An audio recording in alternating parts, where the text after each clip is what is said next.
In this video, I'm going to show you how to stop being creepy with the women that you're trying to attract. Now, if you want to know, send me £5 to my PayPal right now.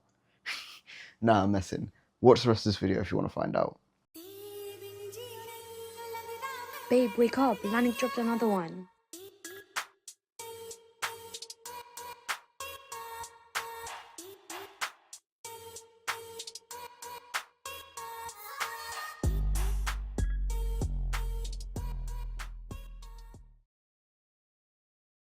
And by the way, just before I start this video, I just want to tell you that I've got something really big coming up. I'm going to be launching my first ever coaching program very, very soon. However, spots will be extremely limited. So if you want to reserve space and get early access, click the first link in the description to join the waitlist. Okay, getting straight into the video. Stop chasing, right? You seem desperate and needy. Rather act like they're already yours and attract.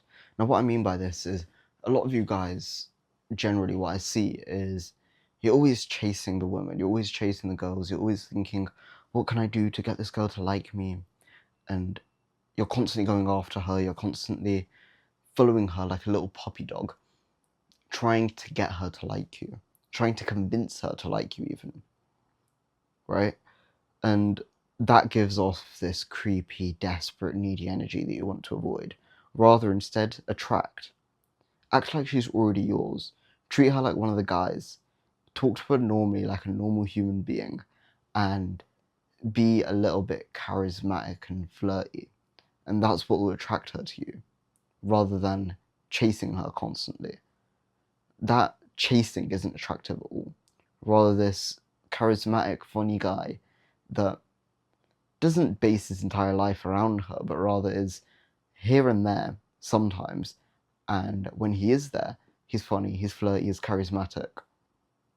And that's the guy that you want to be, rather than that chasing guy who's constantly like, can you be mine? Oh, what's your favorite flower? What's your favorite color?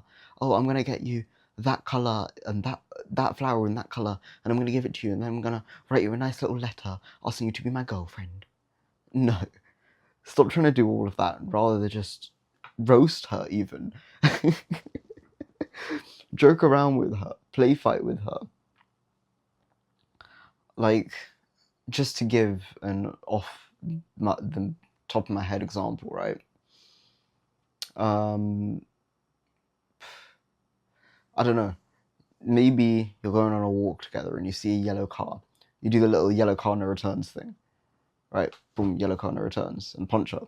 Obviously, don't actually full on swing, but like, nice little punch and like, just bump her, right, and be like, yellow car no returns, ha ha ha, and just make a joke about it, and then she'll be like, oh, what, I didn't know you do that, what is yellow car no returns? And then you explain it to her, and then she'll be like, oh, okay, and now you can make your own little inside joke, and boom, you have like a little flirty thing that you do with each other. And also, guess what, it breaks the physical boundary, the physical barrier of contact.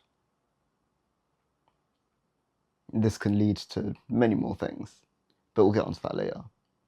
The next point of this video, I want you to never give them an opportunity to say no, right? I want you to reframe your questions so there's basically no possibility for rejection. Now, the reason being is when you ask someone something, they're going to think of, what are the options that I can say? I can say yes, or I can say no. That's what it is 90% of the time. Now think, what if you removed the option of no? What if there was no possible way that she could say no because it's just not one of the options? Obviously, yeah, she still might say it, but it's a lot less likely because it's not one of the default options, right? The number one example that I see this with is if you're asking a guy, if you're asking a girl for her phone number, Instagram, or Snapchat. I hope you're not asking for Snapchat, but if you're asking for a number, for Instagram, whatever it might be,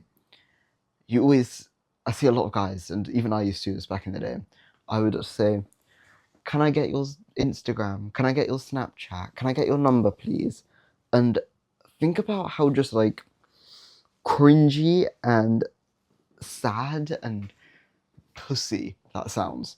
Can I, please? What the fuck? What you should rather say is, what's your Snap? What's your Instagram? What's your phone number? oh, I'm busy with this thing, so I'll catch up with you later, but let me just quickly get your Instagram so I can shoot you a message later and we can go grab a coffee or something. How much better does that sound rather than, oh, can I get your Instagram maybe, perhaps, if it's okay? Are you good, bruv? Like, then you're immediately just giving her an option to say, ew, no, right? Whereas instead, oh, I'm on my way to go do this, and I got to bounce, but let me just quickly grab your Instagram, let me just quickly grab your phone number so I can shoot you a message later. Her immediate answers, in terms of options, will be like, no, I'd rather not, which is a way further reply, or sure. And it's the way that you're asking is a lot more, not a demand, and rather a statement. It is still kind of a question, but it's more statementy than questiony. Questiony is like, can I? Whereas statementy is, let me, or what's. What's is still kind of a question, but you know what I mean. I don't know how to explain it, but I'm sure you understand what I mean when I say can I is more questiony than what or let me, right? Instead, just phrase all your things as statements. Now, with this, it's very difficult because obviously you don't want to come across sounding like an arsehole, like, oh, give me your snap. You don't want to come across demanding. You don't want to go too far. Obviously, if you can say it like casually, like, oh yeah, just give me your snap, or give me your Instagram, give me your number. But don't be like, give it to me. You get what I mean? There's levels to this, and you want to be careful with tonality and the way you phrase things. Honestly, it's quite a skill to develop, but just be wary and try not to give her the opportunity to say no, because as soon as you give her the opportunity, 90% of the time she's going to take you up on that opportunity and say no, right? And it just sounds worse. Like, can I get your Instagram, please? Come on, bro. Now, even though I just gave you basically a framework to avoid rejection, rejection will still happen, inevitably.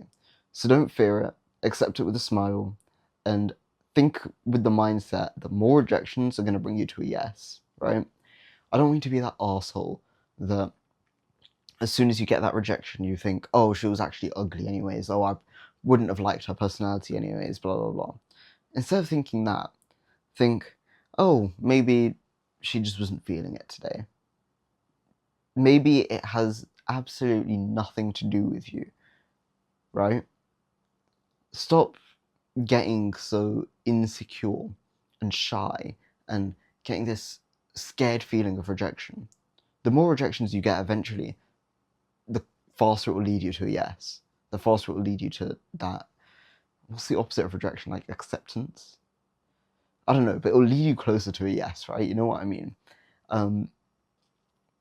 Just don't be that dickhead guy that's like, oh my god, she said no, now I'm gonna go all nihilist and black-pilled and I need to get surgery. Maybe I'm too ugly. No, no. Stop overthinking, stop taking it to the next level. Chill, relax, take a breather, and think, hey, maybe she just wasn't feeling it today. Hey, you know what? It is what it is. I'm gonna go approach a different girl. I've already approached 50 today. That was just one of the no's that I got, right? The next point that I have for you here is I want you to be busy. Don't center your life around these women. Be social, make friends, hang out with the guys, and do fun things with them. Don't just base your entire life around this one woman, because that's what gives off that creepiness, gives off that desperateness, that neediness. When you do that, she can tell, and then you're just a fan. You're just a guy that dreams over this one girl. Stop doing that. Instead, have your own life going on, have your own hobbies, have your own social life, have your own things that you do that are fun, and then just invite her along, right? Say, oh yeah, I'm just going to go rock climbing with the boys later, you want to come along? How much better does that sound compared to, oh, can I take you to a restaurant tonight, please? I think it'll be nice, we can have a little date. Oh yeah, I'm going to the cinemas later, I'm going to go watch this movie, do you want to join me? Sometimes you can even say, hey, I'm going to go home and read. Do you want to come join me? And then you guys can read together. It sounds stupid, but rather asking a woman to join you on the plans that you already have makes you sound 10 times more interesting than just making plans with her there and then, right? Sometimes, yeah, that spontaneity is nice, but that's more so rather after you're already dating the girl and you're already with her. Rather ask her to join you onto doing something. She'll then think, wait, this guy was already doing something? He's already got stuff going on in his life outside of me? He's actually interesting. Different from 90% of the guys that exist in this generation. Because guess what? Most guys these days are boring as fuck. And all they do is sit there, scroll through reels, watch Netflix, and whatever. So do something interesting with your life, and then just ask her to join you. Maybe you're doing like a cold approach while you're out in city, and say, "Oh yeah, I'm going to the gym later. Do you want to come with me?" Could be a nice little gym date. Don't say that to her, but that's what I'm telling you. It could be a nice little gym date. Think about just the way that you frame things generally. So the next point that I have for you is I want you to create an abundance mentality. Rewire the way that you think about yourself and fix your self-image. So how do you do this? I want you to be 100% authentic to yourself. Your self-image currently is a creepy guy that just serves her every need, and you would do anything to make her happy. You'd do anything for any chance that she might become yours, right? That's exactly the way that I used to think. I'm not even joking here. Rather, instead, fix your self-image and become a person that you would respect. Become someone that you would date, right? Not in like a gay way, but think, if you were a woman, would you date yourself? Would you respect yourself? Would you want to be with you? Like, honestly, be honest with yourself. Is there anything about you right now that's like a plus point? If no, fix your self-image, work on yourself, build yourself, go to the gym, build a business, have hobbies, have a career, have side hustles, do stuff that actually makes you interesting, add texture to your character. And then ask yourself this question again: would I date myself? Shit, you know what? I've got a sexy physique, I'm smart, I can read, I make my own money. Sure as hell I'd date myself. And that's when you know you're actually an interesting guy that a woman would be interested in. Right? Be authentic to yourself. Stop making her your goal. Don't make her your end goal. Make yourself your end goal. And the only person you should serve is yourself. Anyways, I'll leave that with you there for today, guys. Before I sign off, I just want to re-mention, make sure you click the first link in the description if you want to join the waitlist for my coaching program. And you'll get early access as well if you click that and join the waiting list. Anyways, I'll catch you guys in the next one.